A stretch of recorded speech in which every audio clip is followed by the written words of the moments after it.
Terima kasih pemirsa Anda masih menyaksikan Kominfo Newsroom. Kita ke informasi selanjutnya. Kementerian Agama Republik Indonesia menerbitkan panduan penyelenggaraan sholat hari raya dan pelaksanaan Kurban Idul Adha 1443 Hijriah 2022 Masehi di tengah wabah COVID-19 yang belum usai, serta penyakit kuku dan mulut yang menjangkit hewan ternak.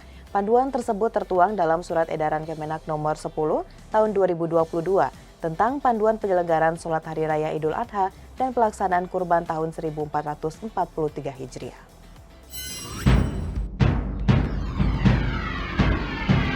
Pemerintah melalui Kementerian Agama Republik Indonesia menerbitkan panduan penyelenggaraan sholat hari raya dan pelaksanaan Kurban Idul Adha tahun ini 1443 Hijriah. Surat edaran yang ditandatangani Menteri Agama pada 24 Juni 2022 ini mengatur tentang pelaksanaan protokol kesehatan saat sholat hari raya Idul Adha dan pelaksanaan kurban takbiran khutbah Idul Adha, ketentuan syariat berkurban hingga teknis penyembelihan, pengulitan, pencacahan, pengemasan, dan pendistribusian daging kurban. Menak Yakut mengimbau umat Islam untuk membeli hewan kurban yang sehat dan tidak cacat sesuai dengan kriteria, serta mampu menjaganya agar tetap dalam keadaan sehat hingga hari penyembelihan. Selain itu, bagi umat Islam yang berniat berkurban dan berada di daerah wabah atau tertular dan daerah terduga PMK, perlu melakukan penyembelihan di rumah potong hewan. Surat edaran Kemenak tersebut juga mewajibkan kepada Kepala Kantor Wilayah Kemenak di daerah untuk memantau pelaksanaan rangkaian ibadah Hari Raya Idul Adha 2022 di wilayahnya masing-masing. Adapun ketentuan Surat Edaran Menteri Agama Nomor SE 10 Tahun 2022 dapat diakses selengkapnya melalui siaran pers kemenak.co.id.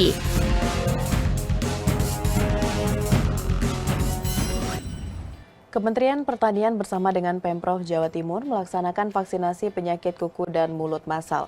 Direktur Jenderal Peternakan dan Kesehatan Hewan Nasrullah mengungkapkan, vaksin diberikan kepada ternak yang tidak terkena PMK untuk meningkatkan kekebalan pada hewan tersebut. Sedangkan bagi ternak yang terkena PMK akan dilakukan penyembuhan terlebih dahulu.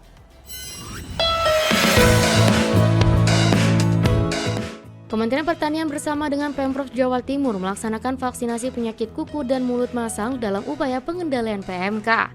Kegiatan tersebut dilaksanakan pada Sabtu 25 Juni 2022 di Kabupaten Sidoarjo.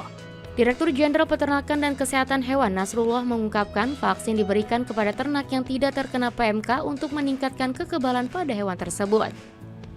Sedangkan bagi ternak yang terkena PMK akan dilakukan penyembuhan terlebih dahulu. Vaksinasi terlebih dahulu akan difokuskan di daerah yang tinggi angka kasus PMK. Namun demikian akan tetap dilakukan secara masif di seluruh wilayah yang terdampak oleh PMK. Hingga saat ini sudah ada 19 provinsi, 216 kabupaten kota yang terdampak penyakit kuku dan mulut. Kementan juga mencatat sudah terdapat 240.944 hewan ternak yang terkena penyakit kuku dan mulut. Secara berangsur vaksin ini akan datang dan pada saatnya nanti seluruh hewan-hewan khususnya sapi dan mungkin ada yang lain jenis kambing atau domba yang terkena akan dilakukan vaksinasi secara serentak. Pemirsa, senada dengan vaksinasi PMK, Gubernur Jawa Barat Ridwan Kamil mengungkapkan bahwa Provinsi Jawa Barat ternak yang sudah mendapatkan vaksinasi akan diberikan sertifikat. Sedangkan Ridwan Kamil menyatakan dalam minggu ini Provinsi Jawa Barat akan menargetkan sebanyak 2.000 sapi yang akan divaksinasi. Pemerintah Provinsi Jawa Barat menargetkan dalam minggu ini ada sebanyak 2.000 ternak yang akan mendapatkan vaksinasi penyakit kuku dan mulut. Gubernur Jawa Barat Ridwan Kamil mengungkapkan bahwa ternak yang sudah mendapatkan vaksinasi akan diberikan sertifikat, di mana vaksin pada hewan ternak ini akan dilakukan dalam 3 tahap. Ridwan Kamil juga mengungkapkan bahwa vaksinasi ini harus segera dilaksanakan dikarenakan dampak dari satu sapi yang terkena PMK akan mengurangi produksi sebesar 85% dan sangat mempengaruhi suplai susu di Jawa Barat. Kalau ada satu sapi terkena penyakit mulut dan kuku, itu produksinya bisa turun sampai 80%, ya. Jadi sangat mempengaruhi suplai susu di Jawa Barat yang kita butuhkan sehari-hari. Nah, target di minggu ini ada 2.000 ya. Se-Jawa Barat target untuk sapi perah kita ada 2.000 vaksinasi dilaksanakan di seluruh wilayah-wilayah. Kementerian Komunikasi dan Informatika akan membangun data center di 4 kawasan di Indonesia. Menteri Komunikasi dan Informatika Johnny G. Plate berharap 4 pusat data center tersebut dapat membuka peluang investasi. Keberadaan data saat ini memiliki nilai strategis yang mampu mendorong pertumbuhan investasi pembangunan pusat data nasional di Indonesia. Seiring dengan potensi ekonomi digital Indonesia yang bertumbuh pesat, pemerintah terus berupaya dalam meningkatkan konsumsi data per kapita dengan membangun pusat data nasional ataupun pada sektor privat, di mana pengelolaan data tersebut akan berkaitan dengan kebutuhan data serta dukungan jaringan transmisi kabel, serat optik, dan listrik. Oleh karena itu, Kementerian Komunikasi dan Informatika akan membangun data center di 4 kawasan di Indonesia, yakni Jabodetabek, kawasan Delta Mas Industri Estate, pusat data di kawasan Nongsa Digital Park Batam, Ibu Kota Negara Baru di Kalimantan Timur, dan Labuan Bajo. Pusat data di Batam merupakan pusat data kedua pemerintah. Pusat data pertama pemerintah dibangun di Jakarta, di kawasan Delta Mas Industrial Estate. Dan pusat data kedua dibangun di kawasan Nongsa Digital Park. Kedua pusat data ini terhubung dan redundant, sehingga bisa saling nanti memberikan dukungan layanan data.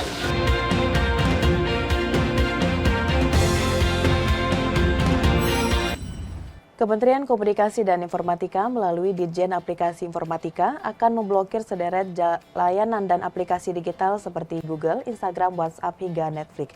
Juru bicara Kementerian Komunikasi dan Informatika Dedi Permadi mengungkapkan, sejak tahun 2015 hingga 22 Juni 2022, sudah terdapat lebih dari 4.540 PSE sudah terdaftar. 68 diantaranya adalah PSE asing dan 4.472 adalah PSE domestik. Namun demikian, dari jumlah PSE asing yang terdaftar tidak terdapat nama platform besar di dalamnya.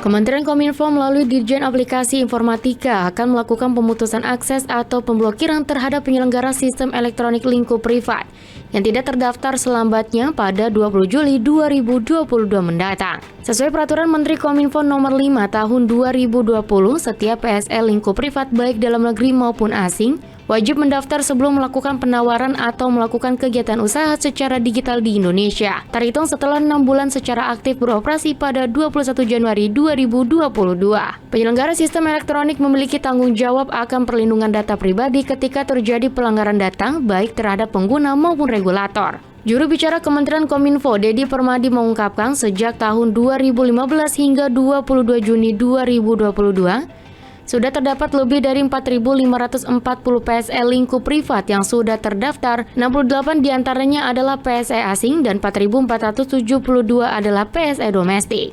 Namun nyatanya dari jumlah PSE asing yang terdaftar tidak terdapat nama platform besar di dalamnya, seperti Google, Facebook, Instagram, YouTube, beserta WhatsApp. Selain itu, Kominfo juga telah mengidentifikasi bahwa masih ada 2.569 PSE domestik yang nyatanya harus melakukan pendaftaran ulang sebelum tanggal tenggat yang telah ditetapkan.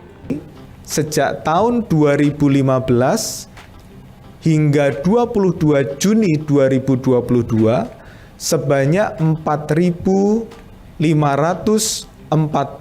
PSE yang terdiri dari 4.472 PSE domestik dan 68 PSE asing lingkup privat telah melakukan pendaftaran.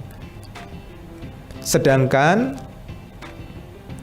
bagi PSE yang lain, ya, sesuai dengan ketentuan ini, maka kita atau kami mengidentifikasi masih ada 2.569 PSE domestik yang harus melakukan pendaftaran ulang sebelum tanggal 20 Juli 2022.